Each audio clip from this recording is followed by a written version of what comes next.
Hi, my name is Mike Davis, and I'm the coordinator of Field Day 2019 for the Whitman Amateur Radio Club. And our new president will be coming in is Paul Delory here. Paul will be taking over as president on July 1st. That is correct, yes. I'm Paul Delory. My call sign is W1GTX, and we're down here doing our thing. And we do this every year, and Field Day is a national event, so it's literally thousands of ham radio operators and hundreds of clubs nationally that are operating for 24 hours from 2 o'clock this afternoon till 2 o'clock Sunday afternoon. Some of us probably won't stay up all night, but some will, and it becomes a fun event. We try to make it fun without too much seriousness, at least here. Some of them really operate and want to make hundreds and hundreds of contacts. We'd be happy for 100 contacts, but we do the best we can. We've got antennas strung up in the tree as high up as you can see. We've had a thunderstorm come through that slowed us down a little bit. You managed to miss that, I think, did you? Just a little bit, yeah. I pulled in, rolled my windows up right as it started pouring, so we ended up, I lucked out. And Chris behind us had to come in and close the windows on his little camper here. But some of us will sleep out tonight, and we'll stay overnight and operate as late as we want. We had a nice lunch today. We had the ham radio exams going on today, and we try to do a little bit of everything, and it really becomes we want it to be a community event, but it's hard to get people to come in, get people interested in ham radio. The best groups of people that come in for ham radio are the Scouts, because the Scouts get involved and they kind of get excited about it, and they may have a parent or a relative that's already a ham radio operator, and it becomes a fun thing for them to do. But most of the kids want to get on their cell phones and Skype and all of that stuff. So the technology has to excite you. And I think Paul ends up doing what we call boat anchors. So he uses a lot of the older equipment that used to be military equipment that might weigh in the vicinity of 400, 500, 600 pounds in the old days, built back in the 40s. The stuff we use today is portable, lightweight, more modern, but he likes the old stuff. Yeah, the old stuff's nice. It's fun to work on, run a radio that used to be in a B-29 bomber, or a couple of the different eras of war, like Korea and Vietnam and different things like that. And it's just an interesting experience to know that at some point in time, hey, one of the soldiers or the World War II people were talking on that exact radio you were, and it's just something special to it, just to keep a piece of history alive. It's a nice collection to have, and just to show the importance of ham radio and how it evolves, everything in the community. So, and just try to promote it to see how have people. Yeah, I'm lost for words. That's okay. So. And just remember when the net goes down and your computer goes down and your cell phones go down, ham radio can still be active, because all we need is a battery or a generator, and we're on the air doing emergency communication if necessary. So keep that in the back of your mind. It isn't all cell phone and computers. At least that's what we think. And we do a lot of the emergency stuff, try to stay in tune in the event of an emergency, and provide that service to the community. So thanks a lot. And if you want to become a ham operator, just go onto the internet and look up for our club. It would be wa1npo.org, and you'll see everything about the Whitman Amateur Radio Club. And if you contact us, we can give you other information. I've always wanted a ham radio set, and now that I've got one, I'm going to listen in on distress signals and notify the authorities and prevent disasters and noble things like that. You guys see how this come up? I'm not going to be anymore. You have to take it down. Can you describe how this antenna went together, Jim? Went together pretty good. Most of the bolts and nuts were there. We assembled it at the house, and then came down here and assembled it with a bunch of other hams that helped us. And it worked out very sweet. Went together pretty quick.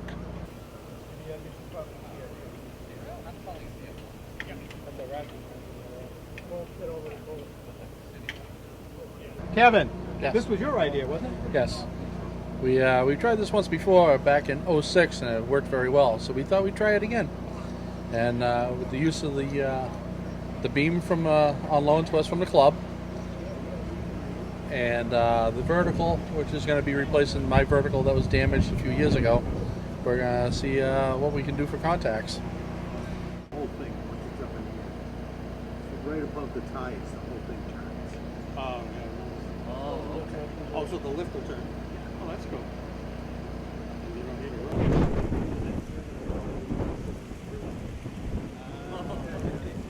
Who, you? Well, that'll certainly help. That'll certainly help.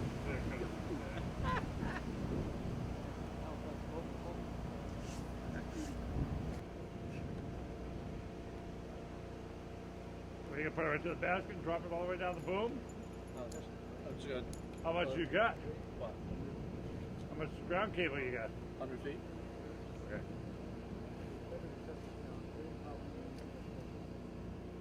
Maybe clamp it right to the tower base. No, it's 20, 15, and 10.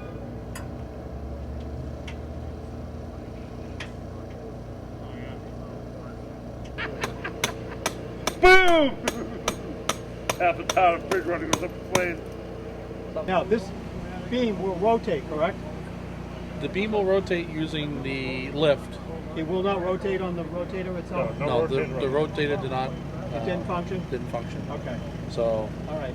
it's if we have to change directions, the whole machine itself will turn. Okay. All right. But it'll- it's still, you're able to point this beam. Yes. Okay, so they're able to directionally point this beam to send and receive signals wherever they choose geographically.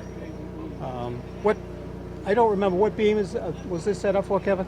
This is set up for about 10 meters, 15 meters, and 20 meters. So this is what we call a three-element beam, a three-element Yagi, if you will. Yep. Yeah. Anything Yeah. you want to comment about it, Jim? No, I'm enjoying it, and we're enjoying and having fun with it. That's all. That's Good. what it's all about. Yeah. And having a good time. Anybody ever wants to come down, just join us. They can. We welcome them. This is what part of Field Day is all about. This is strictly improvised, and that's part of the whole game for Field Day.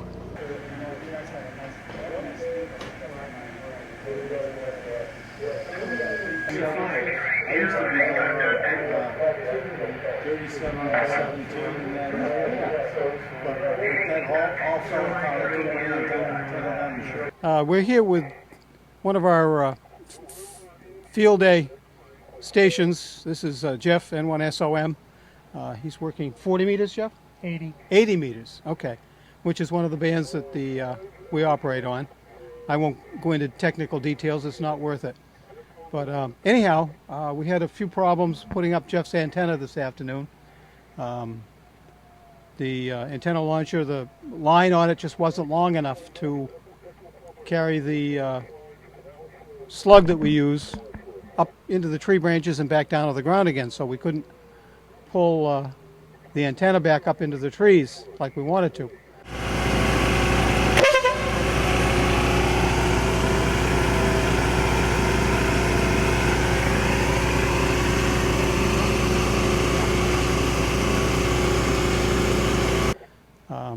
The way we solved the problem was to cut the fishing line on the reel that we use and splice another piece in and just extend it enough to get the weight to the ground, hook the antenna cable or the line that we're using to pull the antenna up into the trees onto the fishing line, and bring that up, and then disconnect the extension, the line extension that we put on, and go from there.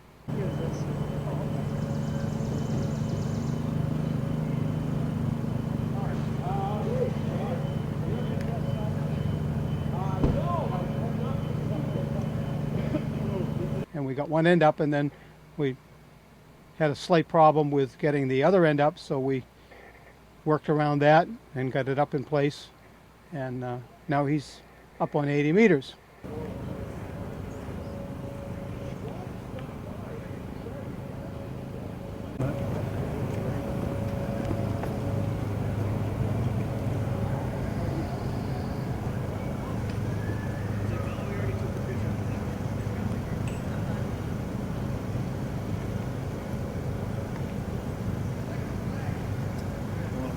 something, or do whatever you need?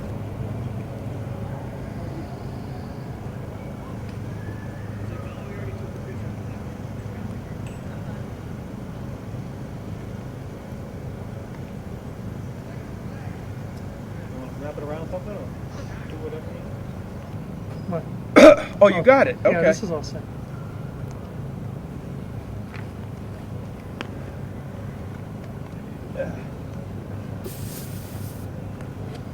What band are you, Jeff?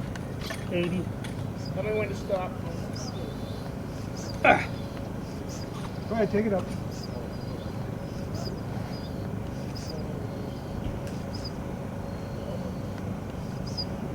Get your aerial up.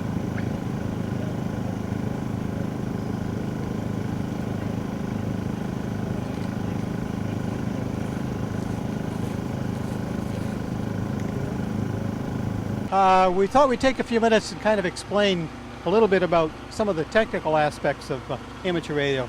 What you're looking at above me is a connection between what looks like wires with holes in it, which we call ladder line, and something a little more solid, which we call coaxial cable. And the spot, of course, where they connect is a transition. That's one aspect of the antenna. And then if you were to follow the ladder line up,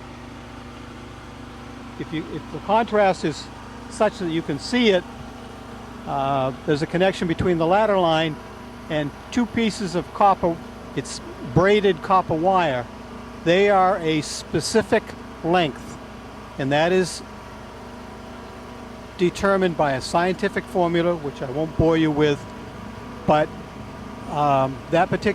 this particular antenna is put up to be used on the 80-meter band, and it's what they call a center-fed dipole. The prefix di meaning two.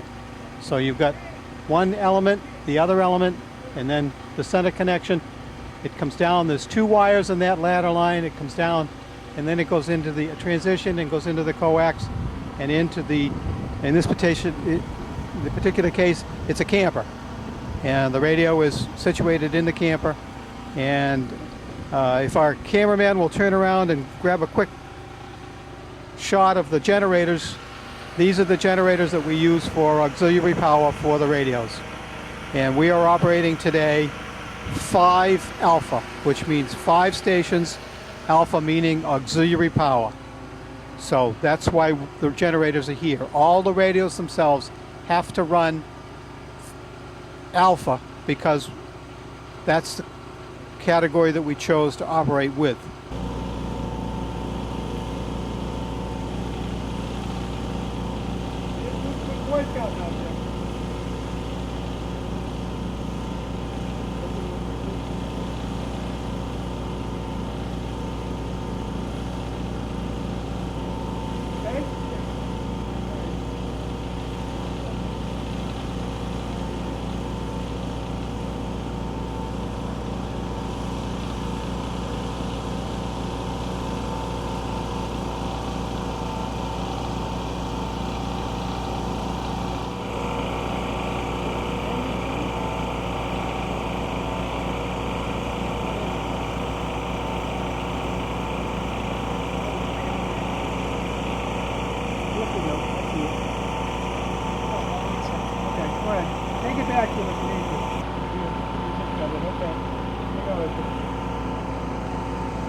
Don't worry about it, Jim. You're going to pull it up anyway.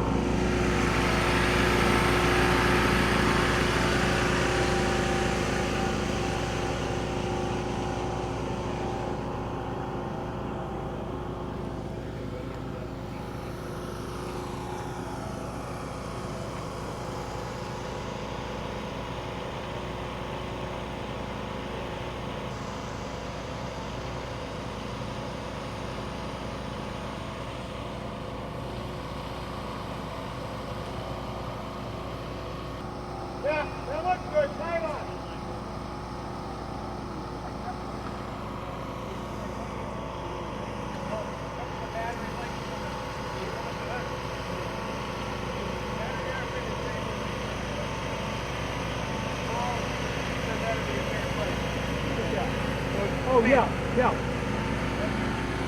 Thank you. Thank you. Yep. I have a pair of them at home, but they're not. Don't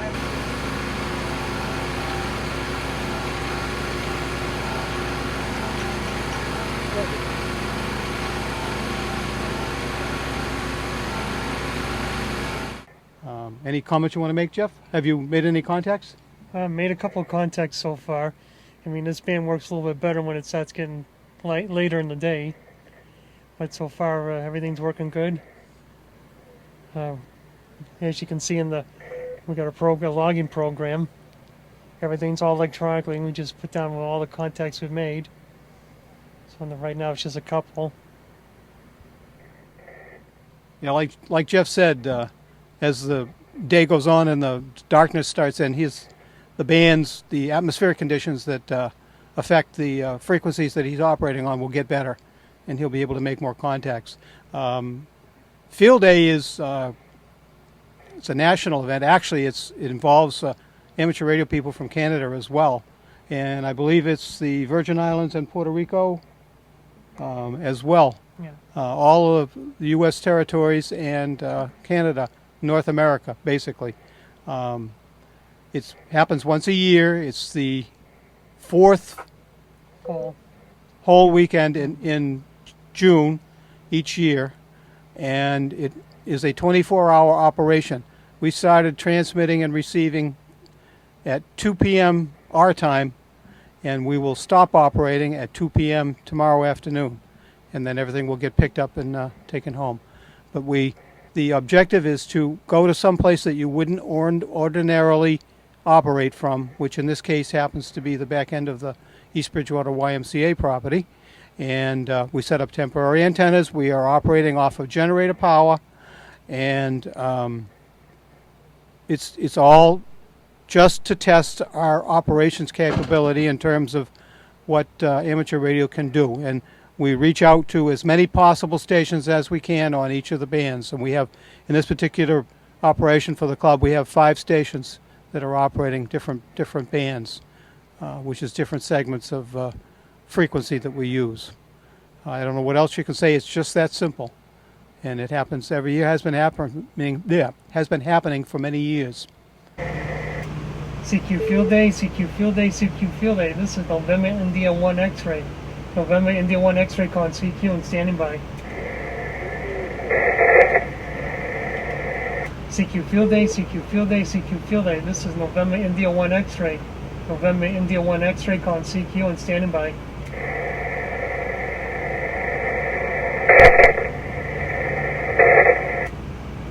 CQ Field Day, CQ Field Day, CQ Field Day. This is November India 1 X-ray. November India 1 X-ray calling CQ and standing by. Okay, faded away on me, but let's see if I got that right. Kilo Charlie 2, Tango Victor. I got you down as 1 Alpha New Hampshire. CQ Field Day, CQ Field Day. This is November India 1 X-ray, NI 1X.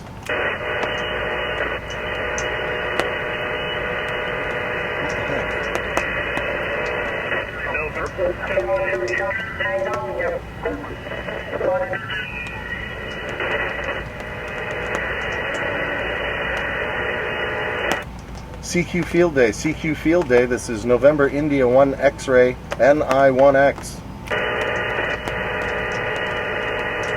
This radio heard this iPhone with Echolink logging into the Whitman repeater and said I was logging in through here.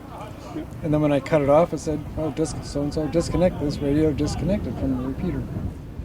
Echolink is a amateur radio program, ties into the web, and allows you to literally talk all over the world through the web. Well, it enables the internet connection to the radio or to other.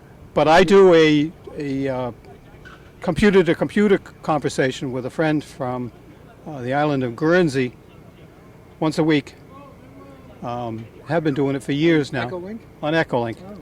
And it has nothing to do with radio. No, it's just the Echolink program. Has nothing to do with Skype or anything else.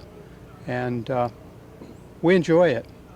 But I could theoretically do it through my radio to the Whitman repeater, like Martin said, and then Through connect the internet to through the their internet. repeater. Yep, through the internet to his laptop, Oh, okay. which Yeah. is sitting in his living room on the island of Guernsey. So, but I had a conversation with a gentleman who was, I was listening at home in my kitchen one afternoon, and I happened to hear a gentleman say, "This is Fusan, China." And I said, "What?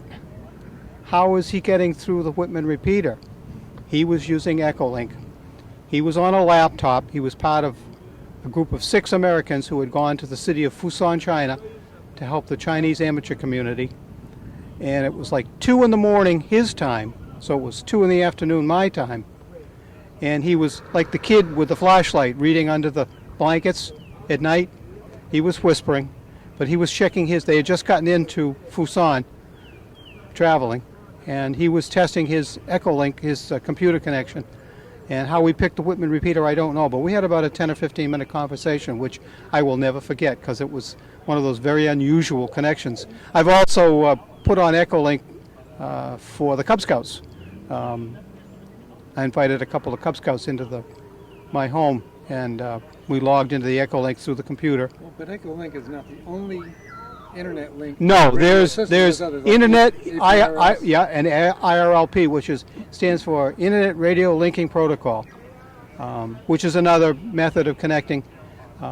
You log in through the radio with a digital code, and your microphone has to have a touchpad associated with it that puts out the proper tones, the numeric code, and there again, you log into what they call a node, and different places have different node numbers. Is that APRS? That is APRS, but it's also IRLP. And you can log in and talk to Hawaii or Alaska or who knows where, as long as the node number that you're talking to is known, and there's a directory that you can go to find it. So that's another link. Talking about different aspects of amateur radio, there are people who enjoy climbing mountains and taking microwave equipment to the top of the mountain. Well, if you know anything about the nature of microwave, you know that it is line of sight. So you have to be able to physically see the site that you're looking to aim the microwave at. But if you can see it, you can aim a microwave at it, and you can have a conversation, a two-way conversation. And a lot of people find that challenging. They will go out, New Hampshire. They will. What radio is that? It's all FM amateur radio type stuff, but it's up in the microwave range. Up in the microwave range, so it uses waveguides and all that kind of stuff. But yeah, some people find that a challenge. And there's one gentleman. I forget his call sign, but it doesn't matter. He uses a couple of goats as pack animals. Okay. And they carry his equipment, and he goes up in the mountains, and he loves to set up either a microwave, or in some cases it's a what we call a 2-meter station, or an HF station, and he will operate remotely from the top of who knows what mountain. He makes it a challenge, but all aspects of amateur radio that can be enjoyed. So it's a pretty all-encompassing hobby if you choose to do so. And then there's everything in between. And my boss had an expression, it's like DC to daylight. But first you got to get a license. Yeah, you have to be licensed. And you come to one of the classes that Ross runs over to Whitman Yeah, Police we have- Station and we get have your a- first license. Yeah, we have a gentleman in Whitman who's part of the Whitman Club, who he and another gentleman are our chief instructors, and every so often they will put on a different level of class, whether it be the technician, which is the entry level, general, which is the middle level, or extra, which is the top level. And they do this throughout the year, probably run one of each of the classes each year, trying to encourage people to get involved first of all, and then to move up the ladder from maybe people seeing this might want to come over to the Marshfield Fair and see Yep. the Whitman Come Club. come over to the Marshfield Fair, see our booth, which is out behind the grandstand. We're part of the Fox Hunt thing, or whatever they called it. Yeah, we are. We're part of the scavenger hunt. Scavenger The hunt. Marshfield Fair scavenger hunt. You're right, man. The kids get all their little stamps Yep. and they learn a little They have to something, answer a and question, a mystery question. Kids get to talk on the radio. Yep, we offer them the opportunity to talk on the radio. We do Marshfield Fair. We'll do Plymouth Plantation. Right around Thanksgiving time, we operate 2 stations down at the Plymouth Plantation.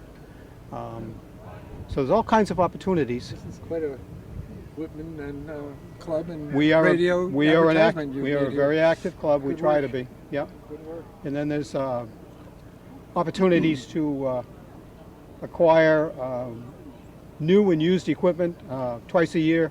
Up in New Hampshire, there's a thing called Nearfest, which is New England Amateur Radio Festival, and it's a 2-day event held up in Deerfield, New Hampshire, at the Deerfield Fairgrounds. It's held in May and October, and it's a good opportunity for ham radio people to see friends that they don't necessarily see all the time in person, but may talk to on the radio. But it's also a chance to poke around and find, maybe you're looking for a part for a particular piece of equipment. Chances are good that you might find somebody who has that part available, that you can buy it. Maybe they'll just give it to you. Or maybe they'll just give it to you. They might. That's been known to happen too. Yep, you're right. Marshfield Fair is a fun time. I've been over there. Yep. Marshfield Fair is I've been definitely a here place to interact with the public. And we encourage people to come in, and we actually will sit down with them and let them operate the radio. Or you can come to the meeting in Whitman at first Wednesday of the month. Yep. At the KFC. Yep. The Knights of Columbus Hall on Route 18, literally right at the Abington-Whitman line. Anybody's invited to come in and just enjoy the activity for the evening. You don't have to be a club member to enjoy the meeting. Just listen and, this is what it's about. Yep. We encourage it. Calling CQ, calling CQ. Come in, please.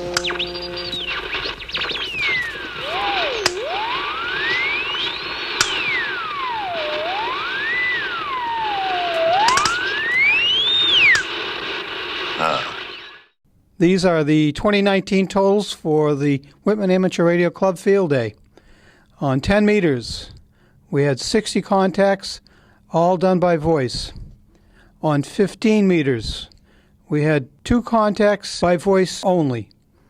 On 20 meters, we had 145 contacts, 134 by voice, and 11 by code.